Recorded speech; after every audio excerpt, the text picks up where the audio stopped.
This next exercise, you're doing a bent over elbow extension. I almost said triceps because in the gym, whenever we're straightening the elbow, we say triceps, triceps. Well, there's a magical muscle, just like the supinator on the forearm.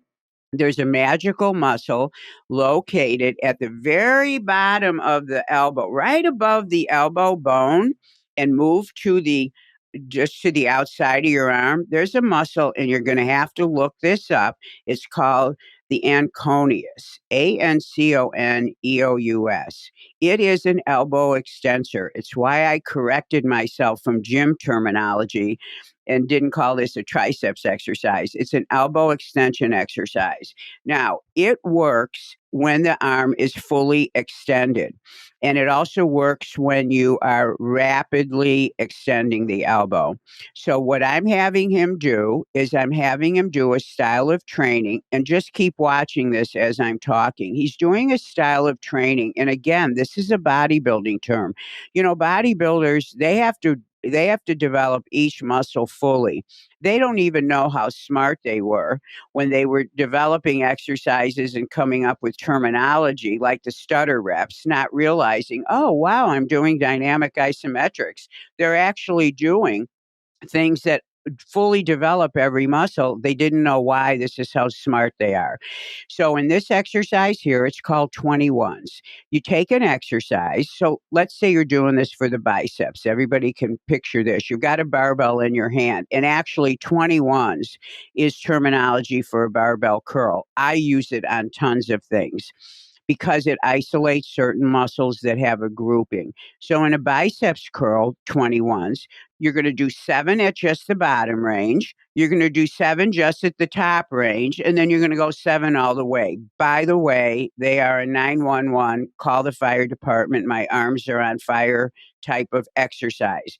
Now, what's happening here with Rollin doing this is that here's what I found out. The middle head of the triceps is critical to stabilizing the elbow. It is one of the main stabilizers of the forearm because the triceps, which is the major part of your extensors, it takes up 2/3 of your upper arm, are critical to having the elbow joint be stable. Because remember, the elbow joint, they call UCL injuries elbow injuries. They do cross the elbow joint, but the forearm muscles usually are the culprit that cause the stress. But we do need strength through the elbow joint as well.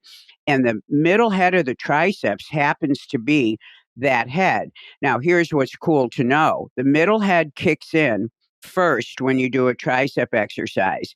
And the anconeus, which is critical to stabilizing the outside of the forearm joint. And notice that's on the outside of the arm, just like the supinator. It's as if the bones, when they were being architected, they knew, hey, we got to put some really stabilizing muscles on the outside because that outside bone doesn't really connect to the upper bone. We're going to have a structure that goes wild. It's like having a building where one side isn't as strong as the other side.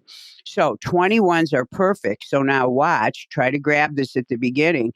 He's doing the first part of the motion, bringing in the middle head of the triceps.